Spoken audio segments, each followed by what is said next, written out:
The Grind, a Minnesota sports podcast. There's a reason why this podcast is called The Grind. And what we saw at the Major League Baseball trade deadline is exactly why this podcast is called The Grind. Because being a Minnesota sports fan is an absolute grind. What we saw from the Minnesota Twins organization yesterday, ahead of the Major League Baseball trade deadline, is something that Major League Baseball may have never seen before. And we are going to dive into it, and we're going to talk about it today. The historic Minnesota Twins trade deadline deals, where they departed with 11 players. It was incredible to follow, to witness, to see what was happening. And I can't wait to talk about it. I hardly talk about the Twins. And I can't wait to talk about the story that we saw unfold yesterday before the trade deadline. But first, I need to tell you about 5-Star Bath Solutions of Minneapolis, because they transformed our bathroom in 48 hours. From new floors to the new shower to a new tub. They got rid of mold in our shower. We didn't have to outsource that. New countertops. We went from a single to a double sink, vanity mirror. They remodeled our entire bathroom, and we had it back in 48 hours. Don't wait 8 weeks and cram into your teeny tiny bathroom in the basement of your house while you're trying to get ready for work, while your kids are trying to get ready for school. What if you have to both poop at the same time? That sounds terrible. 5-Star Bath Solutions of Minneapolis had our bathroom done in 48 hours. Full bathroom remodels, affordable payment plans, free consultations. 5-Star Bath Solutions of Minneapolis. Contact them today and get your bathroom done on time, done right, and get your masterpiece done in 48 hours. All right. The Minnesota Twins traded 11 players, and let's get the list of these 11 players on the screen, because this is unreal. Harrison Bader traded to the Phillies. Brock Stewart traded to the Dodgers. Carlos Correa returns home to the Houston Astros. Danny Columbine, is that how you say his name? Traded to the Rangers. Will Castro, Cubs. Griffin Jacks, Rays. Louis Varland and Ty France, Blue Jays. And then there's the arrivals. I don't know if anyone recognizes a single player in the arrival list, but that's 11 players that the Twins traded before the Major League Baseball trade deadline. This is as historical as it gets. Unbelievable. Look at this. The Twins traded 11 players prior to the trade deadline. They made thank you graphics for 7 of them. Those that didn't make the cut: Randy Dobnik, Ty France, Danny Columbine, and Harrison Bader. This is one of those stories that you can't believe is real until you've read it multiple times. And who I really feel for is the Minnesota Twins social media team. Sure, they traded 11 players, but could you imagine the amount of social media graphics that they had to create in a limited amount of time? We're going to miss you. Best of luck in Chicago, Willie. We have finalized a trade with the Chicago Cubs. We have completed the following trade with the Tampa Bay Rays. Thank you, Griffin. The Minnesota Kid. Thank you, Louie. Trade alert. Thank you, Carlos Correa. Thank you, C4. We have finalized the trade of the Houston Astros. We have completed the trade of the Rangers. Nobody was busier yesterday. Not even the Minnesota Twins president of baseball operations, Derek Falvey, than the Minnesota Twins social media team. Thank you, Brock Stewart. It just keeps on going and going. Thank you, Johan Duran. Traded to the Phillies. And all of this happens after the Twins lost to the Red Sox 13-1. If anything indicates a fire sale, it's Cody Clemens pitching the ninth inning, throwing 52-mile-per-hour lobs down the plate and getting homered to right field. That is the epitome of the Minnesota Twins season. And I don't even know what epitome means, but it sounds like a word that sounds like what it means. It sounds like a word that's appropriate for this situation. And I saw a few people analyzing who the Twins got back, and I listened to it. And it's not necessarily who the Twins got back, because you did not know a single player who is coming back for the Twins before yesterday. None of these guys are household names, and you've never heard of them before, so it's not really about that. Maybe out of the players the Twins got back, there's a few positional players, and maybe there's a good player somewhere in that list of people, because there's just so many of them. Maybe some of the pitchers the Twins got back can become rotational pitchers in the future. Maybe some of the players the Twins got back can be everyday players, because there are just so many of them. You would think that there would at least be a few that can play down the road. Because prospects, schmospects, it's a league of so many prospects. And how many of these prospects become players that really become unmovable? And you think about the prospects the Twins have had over the years. And for years, the Twins have touted the prospects in their organization, going all the way back to the Kyle Gibsons of the world, starting pitcher who just retired recently. I remember hearing so much noise about Kyle Gibson and the great pitcher that he was eventually going to become for the Twins. And he pitched a few games. He was okay. He was nothing sensational. He did not live up to the prospect name that he was supposed to be after everyone touted him for so many years. And there are so many players like that on every Major League Baseball team within their farm system. The story is mostly about the owner and the fans, because they sold almost every player to the highest bidder. And I don't even necessarily think the decision was wrong to do that, because at this point in time, it's a lost season. It would have to be a miraculous run after the All-Star break for the Twins to have any shot at making the playoffs. And even if they did make the playoffs, what would happen if they did? They would get smoked. So it's a lost season. Sell your pieces at the highest bidder and get some people back. I don't disagree with that decision. But here is what got the Minnesota Twins fans and writers so appalled. There has been videos circulating online.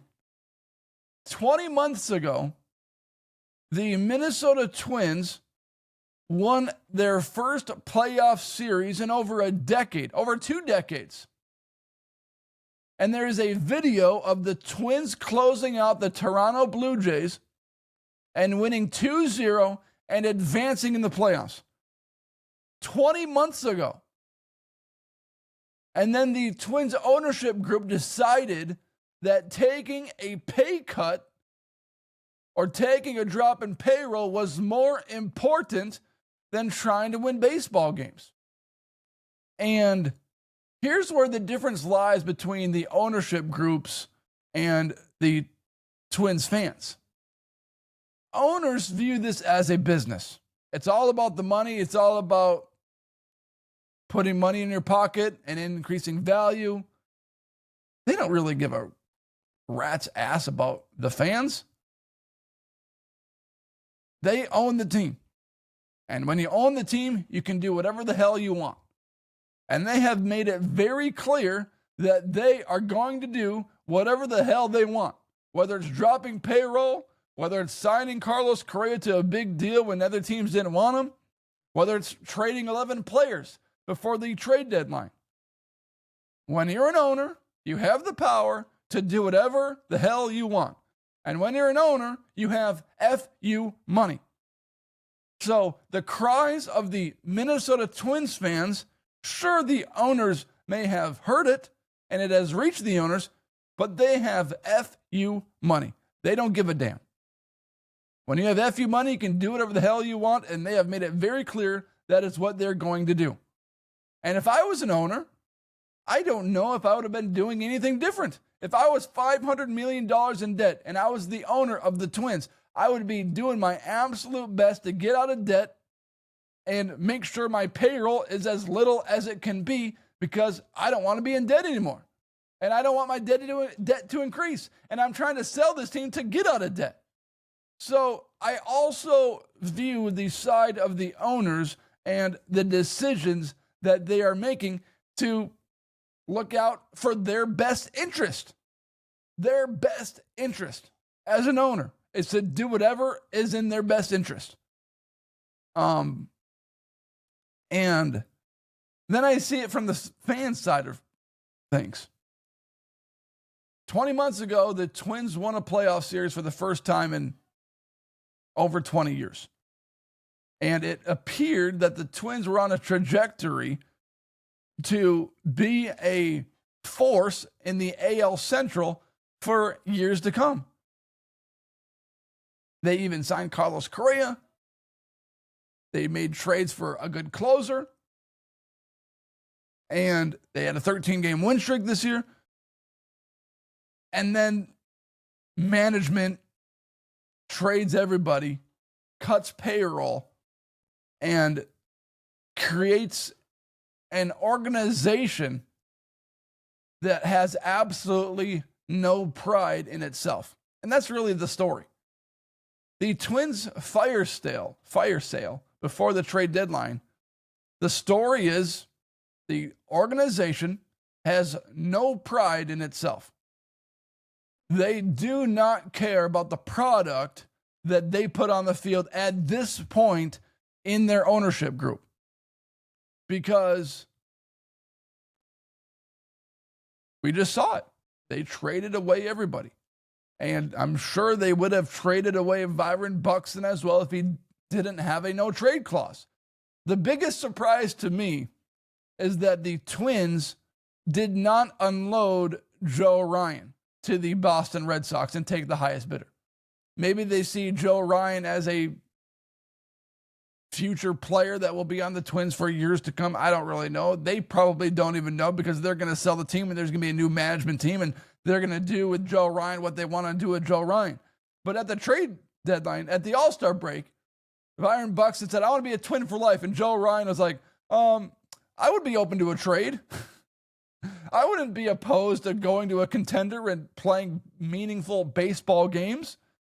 And the guy that wanted to be traded and go play meaningful baseball games is a player that got stuck pitching for the Twins. And another pitcher, Chris Paddock, who got traded to the Detroit Tigers, has been talking about how amazing their facilities are. So if you're Joe Ryan and you see your fellow teammate get traded to the Tigers, talk about how great their facilities, their kitchen, their organization, talk about all of these things, you can't help but feel envious. And then Chris Paddock goes out and delivers his first start in a Tigers uniform, 6 innings pitched, 3 hits, 1 earned run, 0 walks, 5 Ks. That's his best start of the season as soon as he's traded away from the Twins. 6 solid innings pitched, only 1 earned run and 5 strikeouts, 0 walks, 3 hits. It is something to get traded to a contending team. It resets the batteries. It resets your motivation. You want to win over your teammates. You want to show your teammates that you are worth the trade, that you are worth coming into their organization as once a division rival, and now you're on their team. So Chris Paddock is motivated to showcase to his teammates that he is able to be a quality starting pitcher in this league, despite playing for a Twins team that was going nowhere. Now, the thing that most fascinates me about this trade is what is going to happen next at Target Field. One of my favorite pictures to see online is empty baseball stadiums. You have thousands of seats available to the mass, whoever wants a ticket. Twins tickets are going to go as low as they've ever been at this point in time. You can probably buy them for $5, maybe even less than that. People are going to sell their tickets for nothing right now because who wants to watch the Twins? Nobody is the answer. And what we are going to see in the coming days is the beat reporters taking pictures of Target Field showcasing that nobody is in attendance at these games. We're going to be looking at a few thousand fans at most that are going to attend Twins games because Twins fans have sent a very clear message to ownership group this year that they are not going to support a team that is not going to put a winning product on the field. And so far this season, out of 30 Major League Baseball teams, the Twins rank 25th in fan attendance. And their average home attendance has been 22,000 fans, which is an inaccurate number because they sell a ticket and then they count those people as a fan attended, even if that fan doesn't attend. Plus, these numbers are severely fluctuated because of Nelly and the sellout crowd that he produced. So, prepare yourselves to be completely astonished at a picture entering your Twitter feeds for the rest of the season. Because the Twins fan base could not be any more bitter or frustrated or angry with the Twins organization than it is right now. I don't think the Twins ownership group could deplete itself any further than it did yesterday after they sent a message loud and clear. Trade everybody, sell the farm, and we are having a sale to the highest bidder. Prepare yourselves to see pictures that you have never seen before because the Twins organization is burning every bridge. And the only hope moving forward is a new ownership group that is willing to pay for players and willing to trade for guys and that is willing to put a winning product on the field. It's hard to get any worse than the Pohlad, so it probably can't. But the future hope for the Twins organization is very clear. The new owner, whoever that is, whoever's going to pay a few $1 billion for the team, better be willing to pay for players. And what they're going to say is, we're going to build a culture and we're going to build this, we're going to do this, we're going to do it our way. And it's going to get the Twins fans excited for a short while until the new ownership group proves what they are going to do. They have to back up their wording with action. It was a crazy trade deadline. Thank you for joining the show today. Remember to check out 5 Star Bass Solutions of Minneapolis for your bathroom needs, and Hoagland Farms Beef, 952-491-1541 for the best rotationally grazed 100% grass-fed beef. Hoagland Farm Beef. It's amazing. And it's priced well below the $9 a pound steaks you can get at Walmart. Hoagland Farm, 952-491-1541. Tell Jared Tim sent you, and he'll give you a discount. Thanks for joining the show, and I hope you all have a great day.